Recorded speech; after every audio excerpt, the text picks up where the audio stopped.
Untold military history of D-Day and America's role. There was a moment just before dawn on June 6, 1944, when the sea looked calm, the sky looked empty, and Europe seemed to be holding its breath. But beneath that silence was one of the greatest military storms in human history. A storm built not only by famous generals and heroic speeches, but men, hidden voices, silent nurses, and brave Americans whose names were pushed to the edge of history.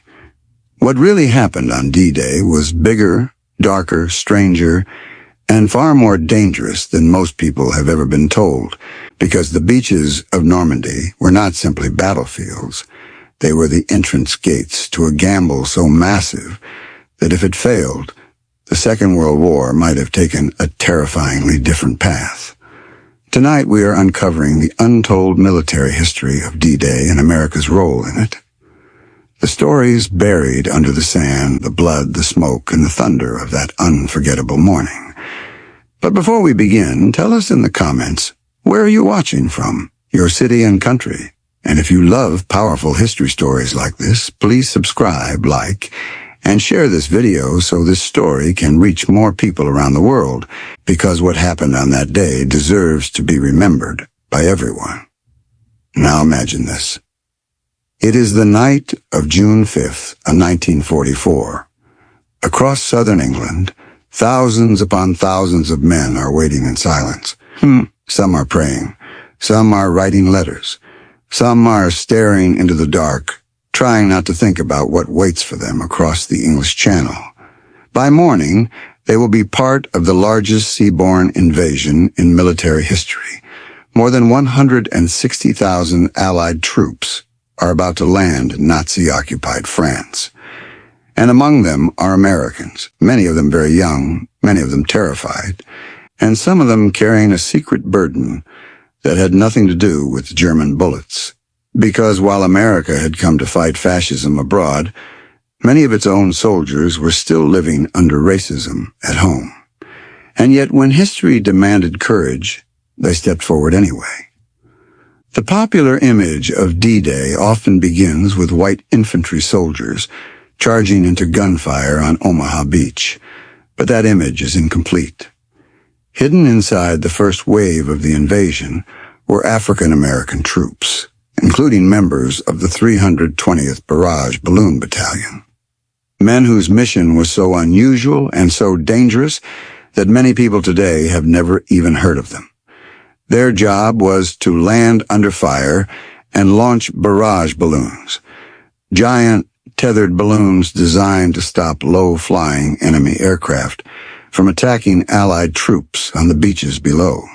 It sounds almost unbelievable, but these men were among the first Americans to land on both Utah and Omaha beaches. While the world later focused on generals, tanks, and infantry, these men were there in the chaos from the very beginning, stepping into hell with equipment that had to work under impossible conditions. The surf was rough. The enemy fire was real. The beaches were clogged with steel obstacles, shattered landing craft, drowning men, smoke, screaming, and confusion. Yet they still had to do their job.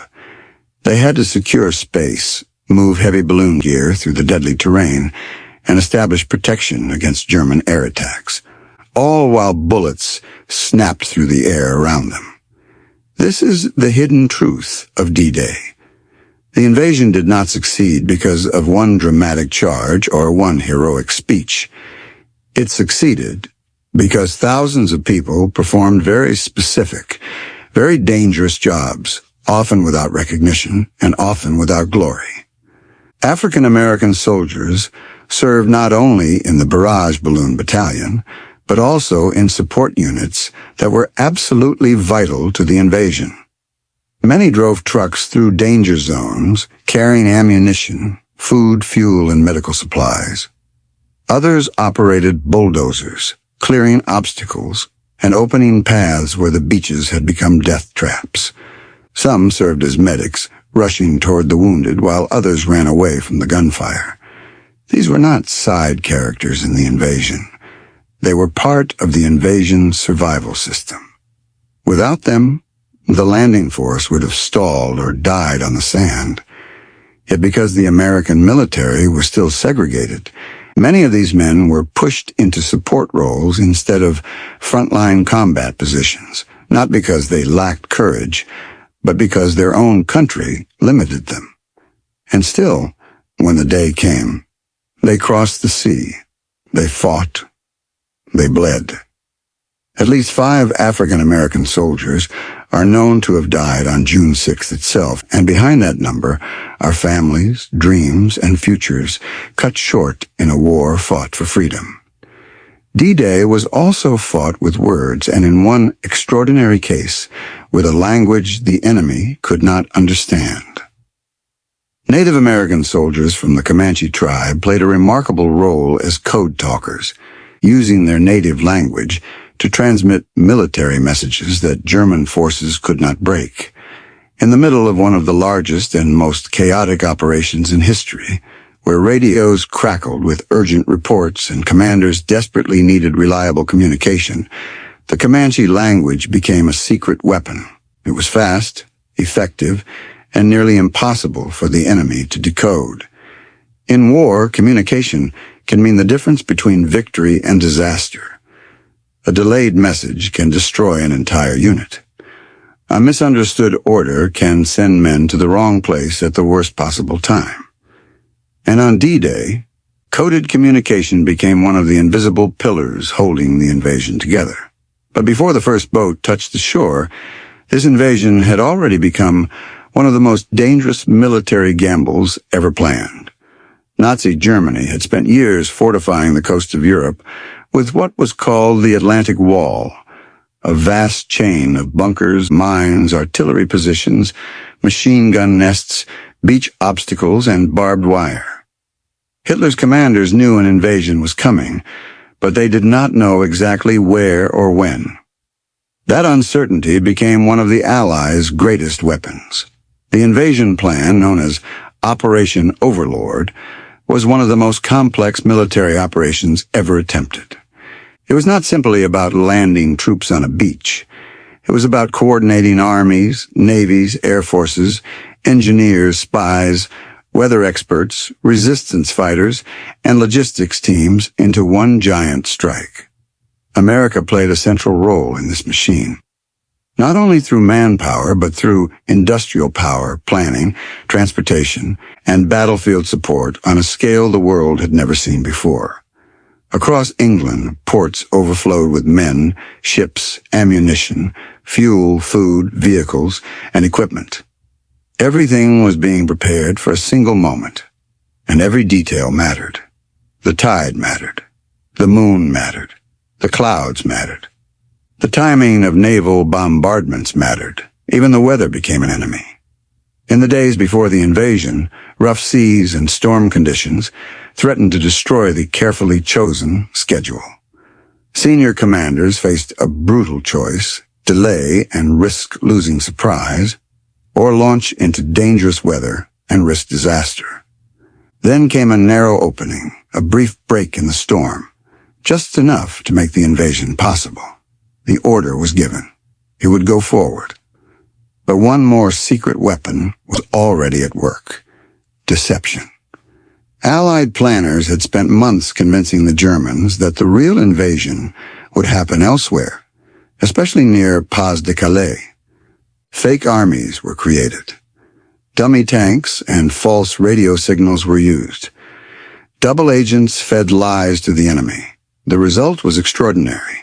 Even when the real invasion began in Normandy, many German leaders believed it might only be a trick. That confusion bought the Allies something priceless: time. And the scale of the attack was staggering. Nearly 7,000 naval vessels supported the invasion, including around 4,000 landing craft and about 1,200 warships.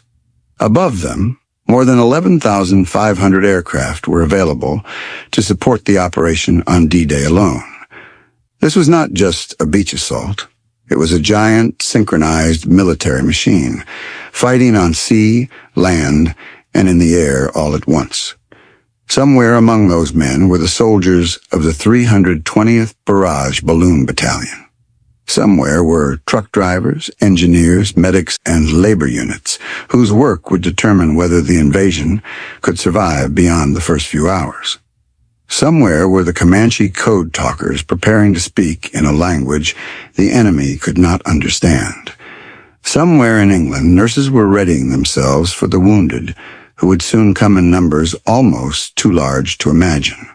And somewhere in occupied France, the French resistance was waiting, ready to sabotage railways, disrupt communications, and create confusion behind German lines. This is what made D-Day so powerful and so terrifying. It was not one story. It was many stories moving at once, colliding in darkness, surf, smoke, and steel. It was a battlefield of famous names and forgotten heroes, of injustice and bravery, of invention and sacrifice. And as dawn crept over the English Channel, the men moving toward Normandy still did not know exactly what the next few hours would become.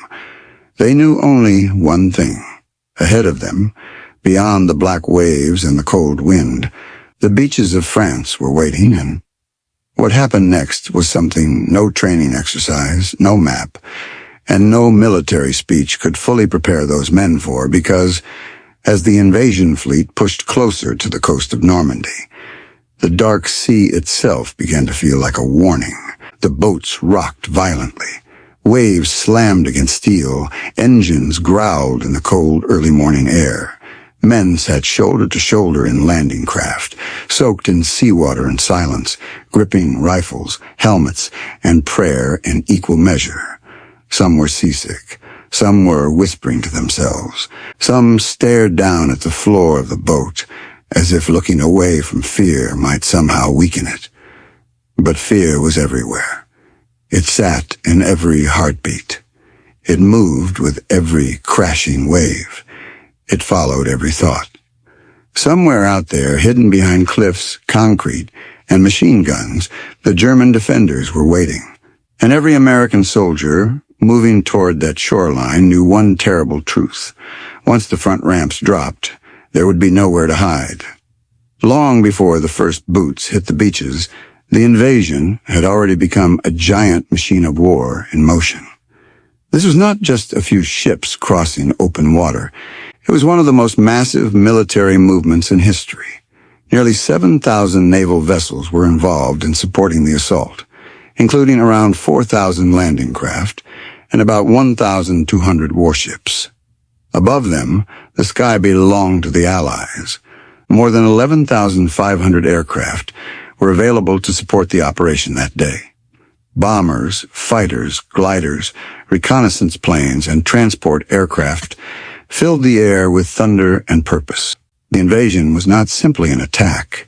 It was a storm built from steel, fuel, planning, and human courage.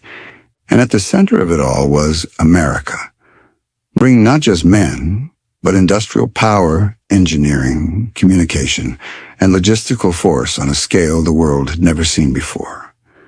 Yet for all that strength, there was a terrifying weakness built into the mission.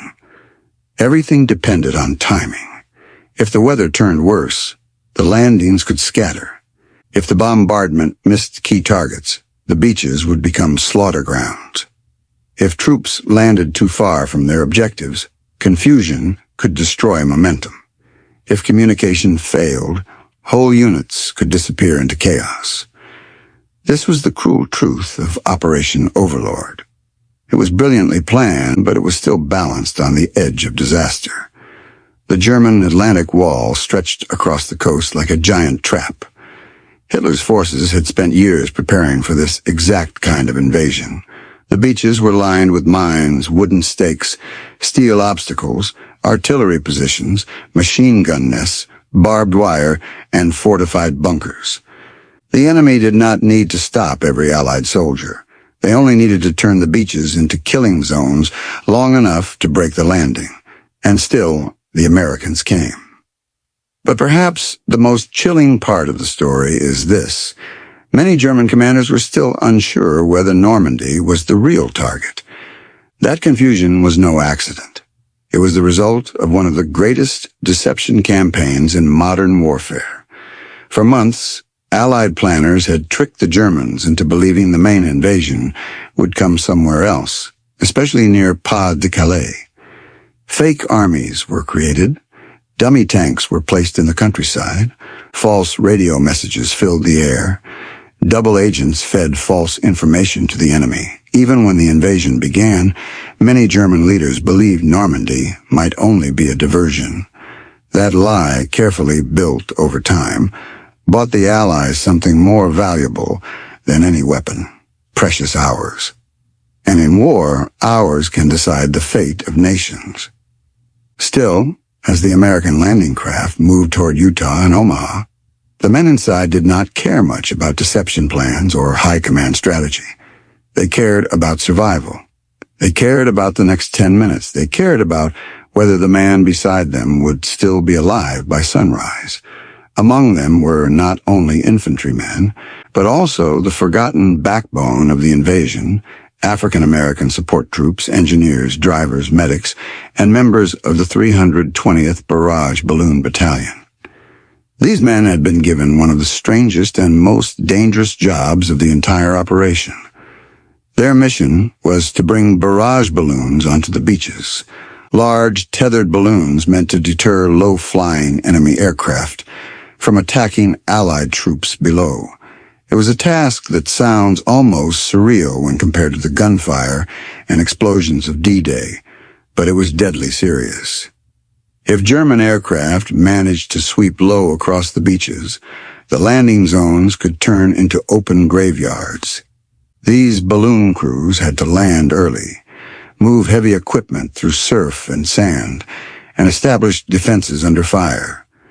They were not charging up cliffs in dramatic movie fashion, but what they were doing was no less dangerous. In fact, it may have required an even more brutal kind of courage, the courage to perform a technical, difficult, and exposed mission while all around them the world was falling apart. At the same time, other African-American soldiers were carrying out jobs without which the invasion could never hold. Some drove trucks loaded with fuel, food, ammunition, and water. Others worked bulldozers and engineering equipment to clear beach obstacles and create pathways through wreckage and death. Medics moved toward the wounded while bullets tore through the air. These men were often denied the spotlight because they served in segregated units and were too often pushed into support roles. But support on D-Day did not mean safety. It meant doing hard, dangerous, essential work while history unfolded in fire around them. And then there were the invisible voices of the battlefield. As the assault developed, communication became a matter of life and death.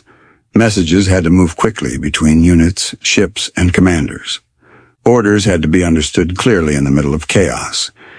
This is where Native American code talkers, including men from the Comanche tribe, played a vital role. Using their native language, they transmitted military information in a form the Germans could not break. In a battle where confusion could destroy entire operations, their words became weapons. Quiet, unbreakable, and priceless. And still, all of this, the ships, the aircraft, the code, the deception, the engineering, the support units, the secret roles, all of it was only the opening act. Because ahead of them, on the beaches of Normandy, the real test was waiting. The sea was growing shallower. The shore was getting closer. The outlines of France were no longer a distant shape in the darkness. They were real now, visible, near. Men adjusted their gear. Some crossed themselves. Some looked at each other and said nothing at all. Then the first shells began to fall. The sound rolled across the water like thunder from another world. And in that instant, every man in those boats understood the same thing. The waiting was over. The nightmare had begun. The first thing many of them heard was not a command, not a speech, and not even the enemy. It was the terrible sound of metal crashing against water.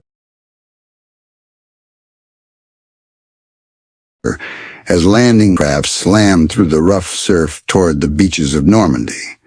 Then came the explosions. Shells burst in the sea. Sand flew into the air. Smoke rolled over the shoreline. Machine guns opened up from hidden German positions, and within seconds the clean lines of the invasion plan began to dissolve into pure chaos. This was the moment the map ended, and reality began. On paper, the beaches had names: Utah and Omaha, landing sectors, timetables, and assigned units. In real life, they became places of fear, confusion, courage, and death. The Americans were hitting the coast of Nazi-occupied France, and the enemy was waiting from concrete bunkers, trenches, bluffs, and fortified strongpoints built for one purpose: to stop them before they could break inland. At Utah Beach, luck and confusion mixed in a strange way. Strong currents and navigation errors caused some American troops to land in the wrong place, but in a shocking twist, they landed in a less heavily defended sector than expected. It was still dangerous. Men still died. Fire still came at them. But compared to what was happening elsewhere, Utah offered a narrow opening through which determined troops could push forward. Yet even there, every step inland mattered. Sand dunes, flooded fields, hidden positions, and uncertain routes made progress difficult. The enemy did not need to throw the Americans back into the sea to cause damage. They only needed to slow them, confuse them, and force them to bleed for every yard.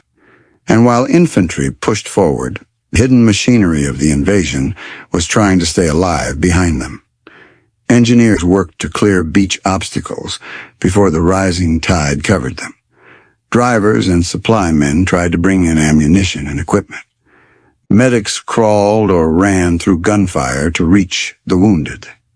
And among the earliest Americans, there were the men of the 320th Barrage Balloon Battalion, African-American soldiers carrying out one of the most unusual and overlooked missions of D-Day. Their task was to bring barrage balloon equipment ashore and establish aerial protection over the beachhead. A mission that sounds almost impossible when imagined in the middle of exploding shells and collapsing landing zones. Yet they did it anyway. While bullets snapped overhead and the shoreline turned into a storm of smoke and wreckage, they fought not just to survive, but to build the invisible shield that could help keep German aircraft from attacking low over the beaches. It was a dangerous and deeply exposed assignment. These men were not hidden in the rear. They were right there in the opening violence of the invasion, among the first to land, doing work history too often forgets. But if Utah was hard, Omaha was something else entirely. Omaha Beach became the most terrifying American battlefield of D-Day, a place where the invasion nearly collapsed in front of the world before it had even fully begun. The German defenses there were stronger than expected, better positioned, and still deadly effective despite Allied bombing and naval shelling. Many bombs had missed. Many defensive positions remained intact. And when the first waves of Americans came in, they were met with a storm of fire so intense that entire sections of the beach became death traps within minutes. Landing craft dropped their ramps, and men were cut down before they could even step into the water. Others jumped into surf that was too deep, weighed down by gear so heavy that some drowned before ever reaching dry sand. Bodies floated in the waves. Radios were lost. Officers were killed. Units became mixed together. Orders vanished in the roar of battle. The beach filled with wrecked boats, shattered equipment, wounded soldiers, and men pinned flat against the sand with nowhere to move. German machine guns fired from elevated positions above the beach, creating interlocking fields of death. Mortars landed among clusters of men. Artillery tore apart attempts to organize. And all the while, the tide kept rising, threatening to swallow both the living and the dead. Omaha was not just a battle. It was a test of whether human will could survive under conditions that looked almost impossible. It is easy to speak of courage in history books, But Omaha Beach forces a deeper question. What does courage look like when everything around you says you are going to die? It looks like a medic crawling toward a wounded man while bullets strike the sand around him. It looks like an engineer trying to clear explosives under direct fire. It looks like officers and sergeants pulling together broken groups of survivors from different units and leading them toward the cliffs because staying on the beach meant certain destruction. It looks like men who had every reason to freeze, somehow forcing themselves to stand, run, climb, fight. The American casualties on Omaha were staggering. Approximately 2,400 Americans became casualties there, making it the bloodiest beach for the United States on D-Day. Across the entire invasion, the Allies suffered more than 10,300 total casualties, with 6,603 being American. Those are not just numbers. They are interrupted lives. They are unfinished futures. They are letters that would never be answered. And behind the chaos on the shoreline, other vital Americans were doing work that would decide whether the beachhead lived or died. African American support troops moved supplies, cleared wreckage, and helped keep the assault from collapsing under its own weight. The Comanche code talkers helped maintain communication in a battlefield where one misunderstood message could destroy an entire operation. Out at sea, naval guns continued to fire in support. Above the beaches, Allied aircraft hunted targets and tried to suppress enemy movement. And inside all that violence, one truth slowly began to emerge. The Germans had not broken the invasion. Not yet. Somehow, through fear, confusion, and brutal losses, small groups of Americans began to inch forward. They found gaps. They climbed bluffs. They attacked strong points from the sides and rear. They improvised under pressure. They survived long enough to become dangerous. That was the turning point, not one grand, heroic moment, but many tiny acts of stubborn resistance joining together until the impossible started to bend. The beach was still chaos. Men were still dying. The enemy was still firing. But the first cracks were beginning to appear in Hitler's Atlantic Wall. And once those cracks opened, the entire future of Europe would begin to shift with them. By mid-morning, the battle on the beaches had already become something larger than anyone in those first landing waves could fully understand, because D-Day was never meant to end at the waterline. The beaches were only the beginning. The real goal was to break through the German coastal defenses, move inland, link the separate landing zones together, and build a permanent foothold in Nazi-occupied France. If the Allies could not hold Normandy after landing, then all the blood spilled in the surf would mean nothing. And that is what made the next phase of the invasion so terrifying. The Americans, who had survived the first waves, were now exhausted, scattered, wet, and shaken. But they had no choice except to keep moving. At Omaha and Utah, every minute mattered. The Germans were still dangerous, still armed, and still capable of launching counterattacks. If the beachhead remained weak or disorganized for too long, the entire invasion could still be pushed back into the sea.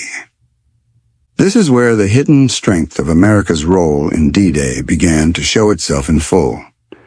It was not only bravery that kept the invasion alive, it was organization under chaos, logistics under fire, and discipline in the middle of collapse. Men who had landed without their officers had to form new groups. Engineers had to clear exits from the beaches while under threat. Supply crews had to unload ammunition, fuel, food, radios, medical kits, and anti-tank weapons onto ground that was still under enemy observation. Every crate mattered. Every truck mattered. Every road inland mattered. A beachhead without supplies is just a trap. The Americans understood that survival depended not only on taking ground, but on feeding the machine of war as it moved forward. This is why the support roles played by African American troops were so essential. Many of these men were in quartermaster units, engineering detachments, transport teams, and labor battalions, and although history often pushed them into the background, their work was part of the reason the invasion did not collapse under its own weight. They drove trucks loaded with fuel and ammunition. They moved food and water to men who had been fighting for hours. They operated bulldozers to clear wreckage, level terrain, and create usable paths through beach obstacles and debris. Others worked under fire to move the wounded and help recover the dead. It was dangerous, exhausting, and often thankless work. But without it, no army can continue to fight. D-Day did not succeed because men simply charged forward forever. It succeeded because somebody kept the guns supplied, the vehicles moving, and the beach from becoming a dead end. The contradiction remained painful. These African-American soldiers were helping liberate Europe while serving in a segregated military that often denied them equal treatment. Yet on that day, under fire and under pressure, they proved something history can never erase. Courage does not ask permission from prejudice.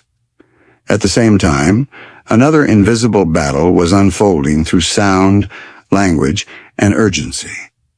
Communication remained one of the greatest challenges of the invasion. Units had been separated.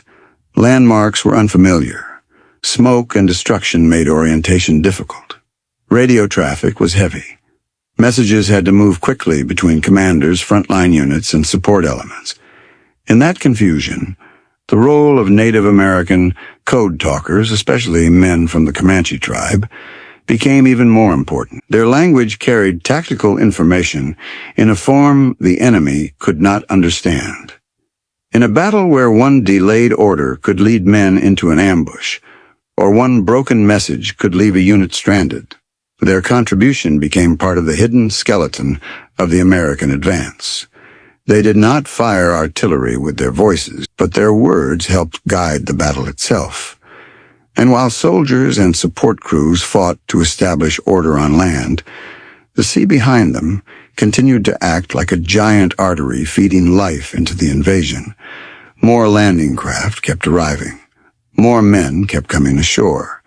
More vehicles, weapons, and supplies rolled toward the beaches. The scale was enormous. By the end of June 1944, the Allies would land more than 850,000 troops, more than 570,000 tons of supplies, and nearly 150,000 vehicles in Normandy. That kind of buildup does not happen by luck. It happens through relentless planning, engineering, and endurance.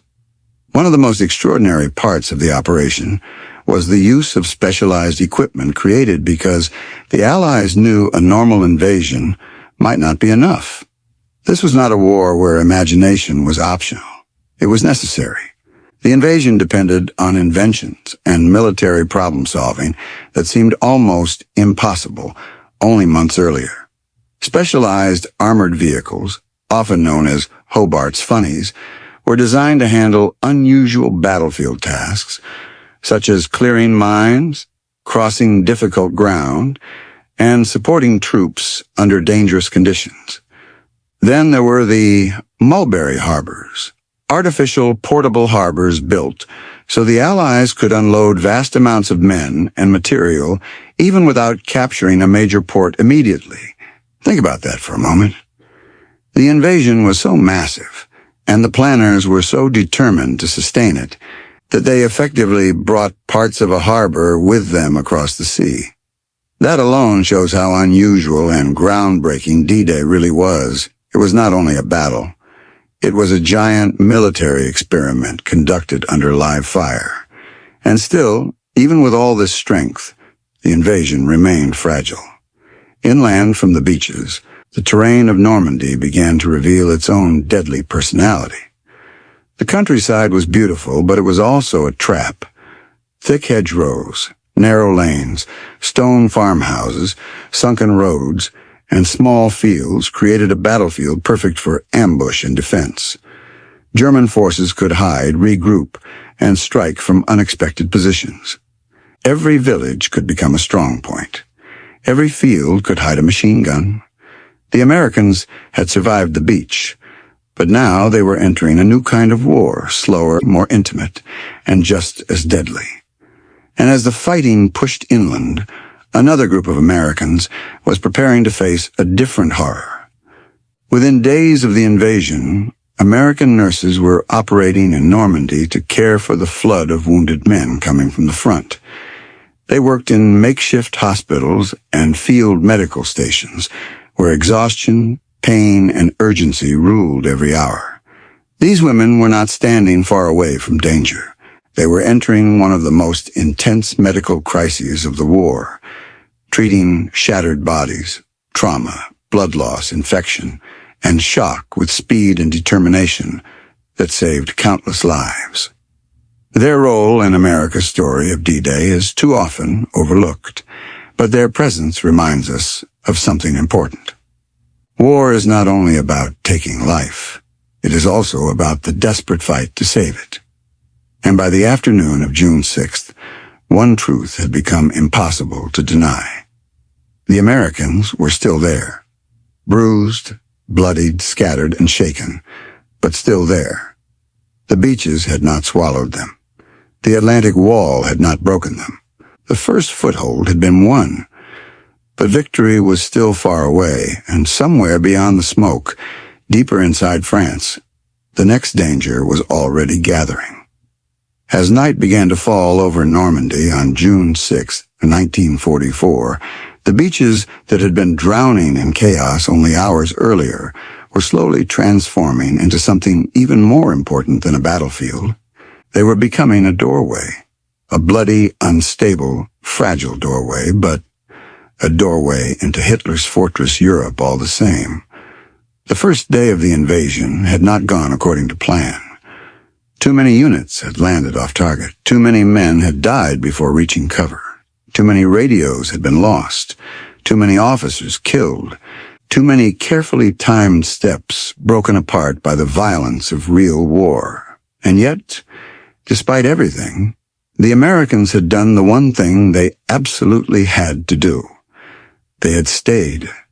They had survived the landing, pushed inland, and begun to hold ground. But holding ground in Normandy was not the same as securing victory. In many ways, the most dangerous part was only beginning, because now the Germans knew the invasion was real. Now they would respond with everything they could still throw into the fight. Inland, the world changed quickly. The wide-open terror of the beach gave way to a battlefield that was quieter, tighter, and in some ways even more frightening. Normandy's countryside was not built for fast, clean movement. It was a maze of hedgerows, narrow lanes, stone walls, orchards, farmhouses, and sunken roads, a landscape that could hide an entire enemy squad just a few yards away. American troops moving off the beaches soon discovered that every field could become a trap, every bend in the road could hide a machine gun, and every farmhouse might contain a sniper or an artillery observer. The Germans, though shaken by the scale of the invasion, were still disciplined, still dangerous, and still fighting for every piece of ground. This is one of the least glamorous but most important truths about D-Day. The beaches were only the opening wound. The real campaign for Normandy would become a grinding battle of movement, confusion, and attrition.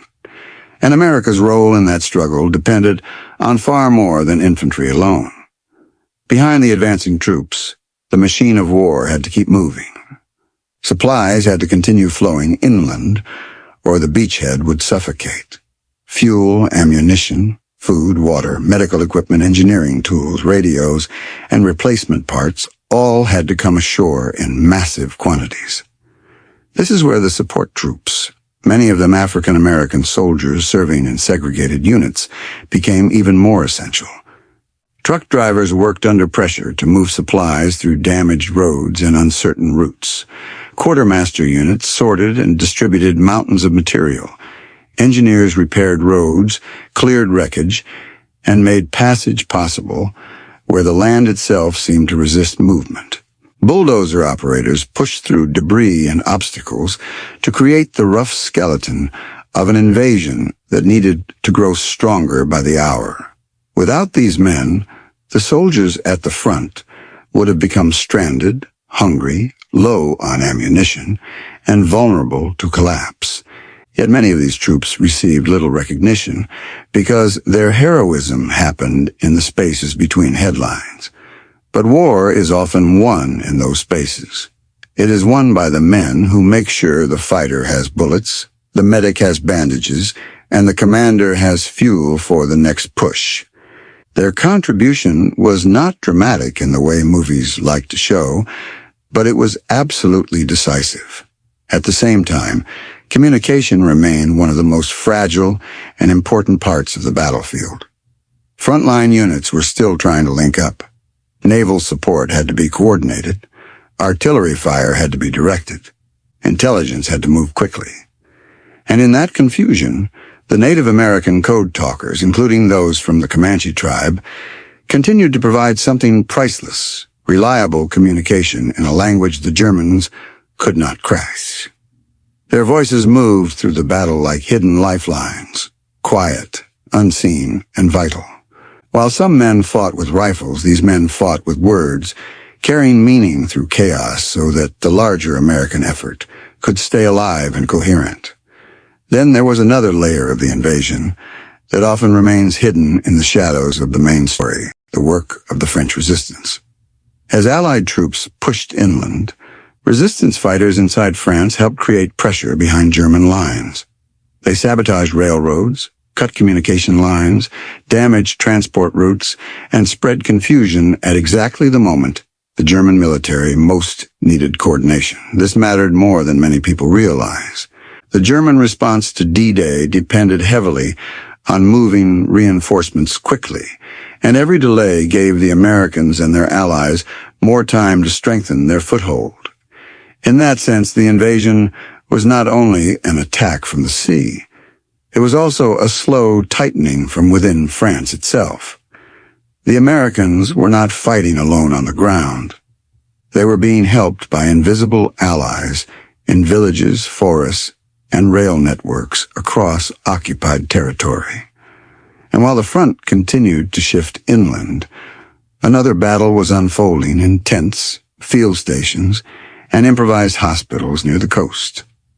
Within days of the landing, American nurses were operating in Normandy under punishing conditions, treating a flood of wounded men whose injuries told the true cost of the invasion.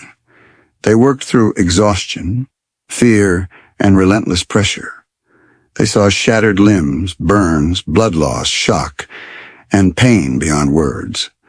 Yet they kept going. They dressed wounds, stabilized the dying, comforted the terrified, and gave many soldiers their only chance to survive.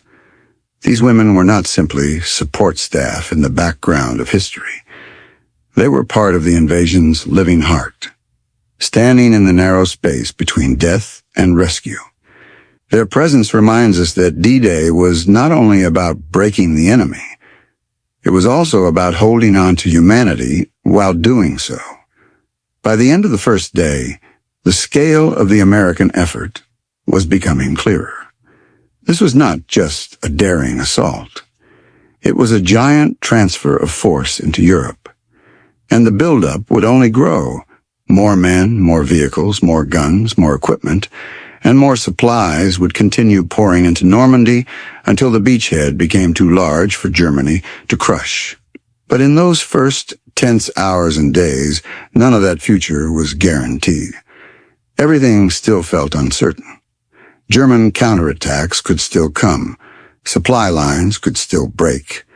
The beaches could still be shelled. The foothold could still crack under pressure.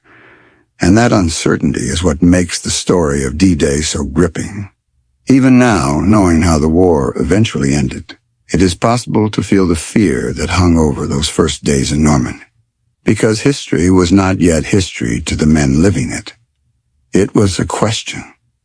A dangerous, unfinished question. And somewhere beyond the hedgerows, under the darkening French sky, the answer was still being fought for. By the time the first 24 hours of D-Day had passed, the world had changed, even if the men still fighting in Normandy could not yet see how much. The invasion had survived. Barely in some places, painfully in others, but it had survived. And once that foothold existed, the beaches of Normandy stopped being just a landing site and became the beating entrance to a new front in Europe. This was the true power of Operation Overlord. It was never only about June 6th itself. It was about what June 6th would make possible. The beaches were not the ending of the mission. They were the opening of a door through which an entire army and eventually the future of Europe would begin to move. What followed was one of the most extraordinary military buildups in modern history. Day after day, the Allies continued pouring strength into Normandy with a speed and scale that felt almost unreal. By the end of June 1944, more than 850,000 Allied troops had landed in Normandy. Along with them came more than 570,000 tons of supplies and nearly 150,000 vehicles. Try to picture that for a moment. Not just soldiers with rifles, but endless columns of trucks, jeeps, tanks, artillery, fuel drums, food crates, medical equipment, communication gear, engineering tools, spare parts, ammunition, and everything else an army needs to stay alive and keep fighting. This was not merely bravery. It was military momentum turned into a physical force, and America stood at the center of that momentum. The United States did not just send men into battle. It sent the engines of modern war, built in factories, assembled in ports, loaded onto ships, and pushed across the sea in a wave of steel and organization that Nazi Germany could not match forever. That is one of the deepest truths behind D-Day. America's role was not only heroic in the human sense, it was also overwhelming in the industrial sense. The invasion worked because courage and machinery moved together, but that machinery had not appeared by magic. It had been built through years of preparation, innovation, and military problem-solving. D-Day forced the Allies to think in ways armies had rarely been forced to think before. How do you land thousands of men on hostile beaches and keep them supplied without first capturing a major port? How do you move vehicles and heavy equipment to shore under fire? How do you protect troops on open beaches from enemy aircraft and artillery? The answers to those questions led to some of the most remarkable inventions of the war. Specialized armored vehicles, often called Hobart's funnies, had been designed to perform unusual battlefield tasks, such as clearing mines, bridging obstacles, and supporting movement through difficult terrain. Then there were the mulberry harbors, one of the most astonishing engineering ideas of the entire war. These were artificial, portable harbors brought across the channel so the Allies could unload massive amounts of men and equipment directly into Normandy even before a proper port could be secured. It sounds almost impossible, like something too ambitious to work in real life, yet it was real, and it helped sustain the invasion during its most vulnerable stage. In simple terms, the Allies brought pieces of a harbor with them because they knew they could not wait for one. That alone shows how unusual and daring Operation Overlord truly was. Yet even with all this power and planning, the Americans still had to fight for every advantage. Inland, the campaign remained brutal. German resistance did not vanish just because the beaches had been taken. The hedgerows of Normandy turned the countryside into a maze of ambush and sudden violence. Progress could be measured in fields, in roads, in villages, and sometimes in yards. But what gave the Allies strength was the fact that they could keep growing while Germany kept weakening. Every new landing, every fresh supply convoy, every repaired road, every cleared obstacle, every functioning communication line, all of it added pressure to the German defenders. And once again, this is where the hidden roles became so important. African American support units continued to help keep the invasion alive through transport, engineering, logistics, and recovery work. Their labor and courage fed the front from behind the scenes. The Comanche code talkers and other communication specialists helped preserve the flow of orders and battlefield information. American nurses continued treating the wounded under exhausting conditions, helping return some men to life and, in some cases, even back to duty. Each of these roles was part of the same giant mechanism, and each one mattered. That is what makes the untold side of D-Day so powerful.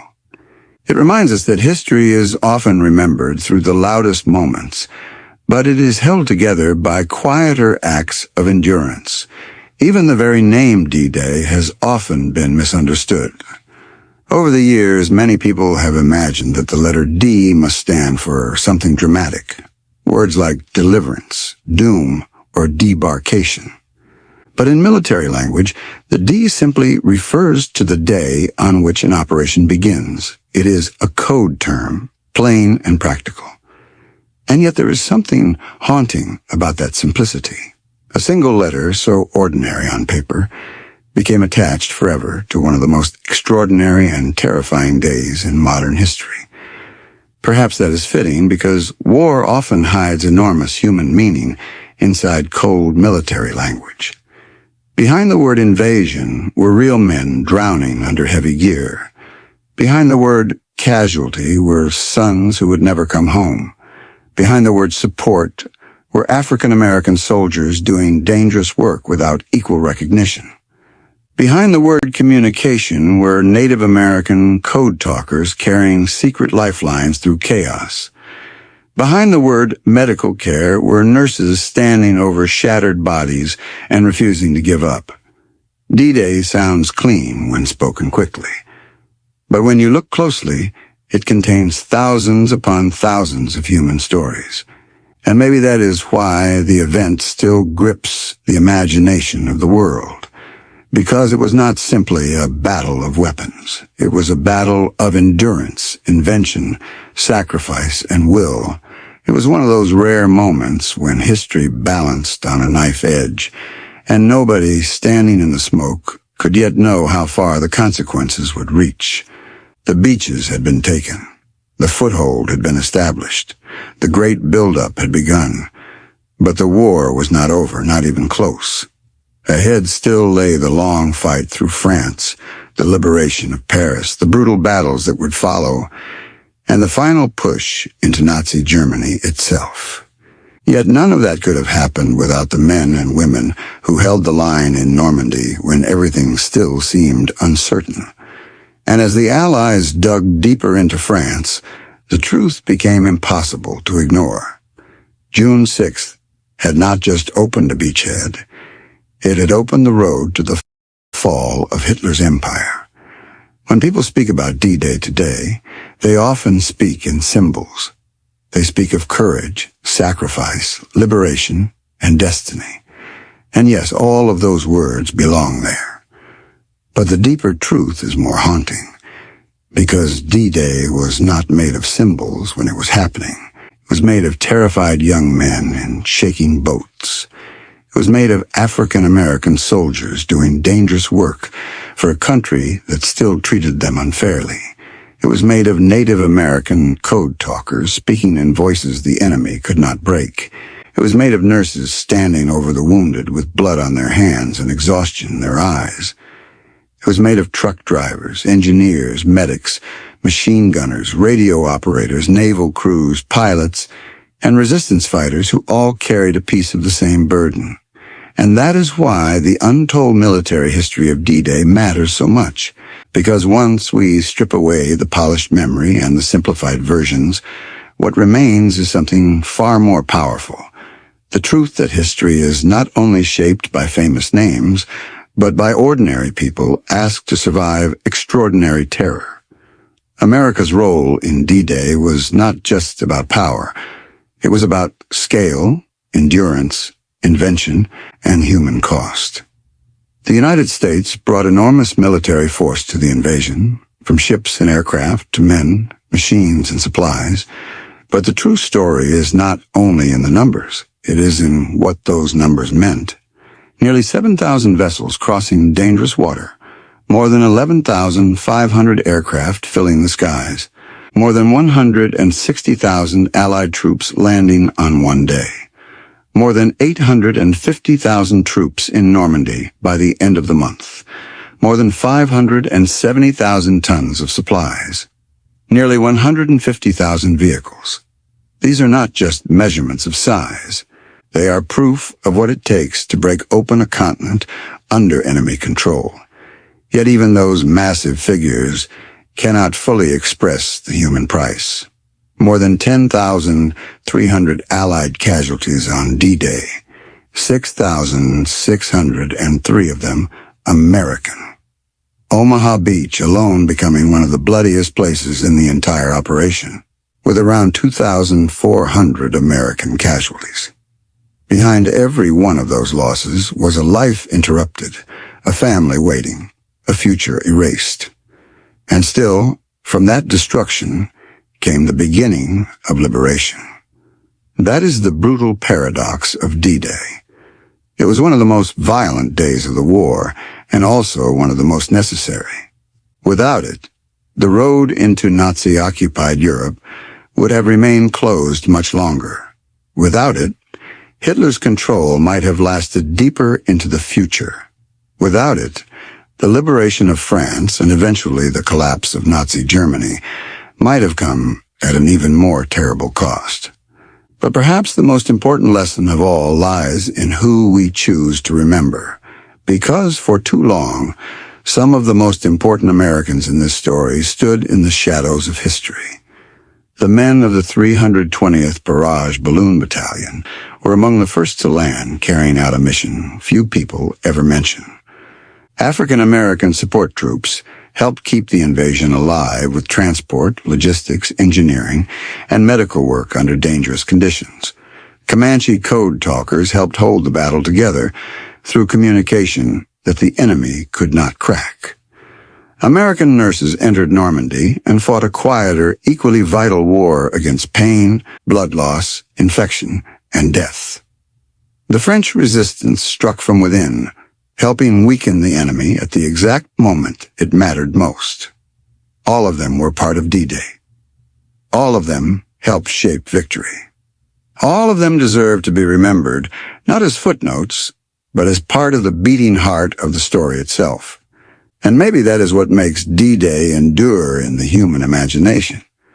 Not only because it was big or famous or decisive, but because it reveals what people can do when history corners them and asks everything at once. It shows fear and courage living side by side. It shows injustice and heroism sharing the same battlefield. It shows freedom finally arrives is often carried in on the shoulders of people the world almost forgot. So when we think of the beaches of Normandy, we should not only picture explosions and warships. We should also picture the hidden hands that held the invasion together, the coded words carried across static, the nurses working through the night, the drivers pushing inland, the support crews unloading life onto blood-stained sand, and the silent bravery of those who knew they might never be remembered, but did their duty anyway. Because that is the untold military history of D-Day, and that is America's role in one of the greatest turning points of the Second World War.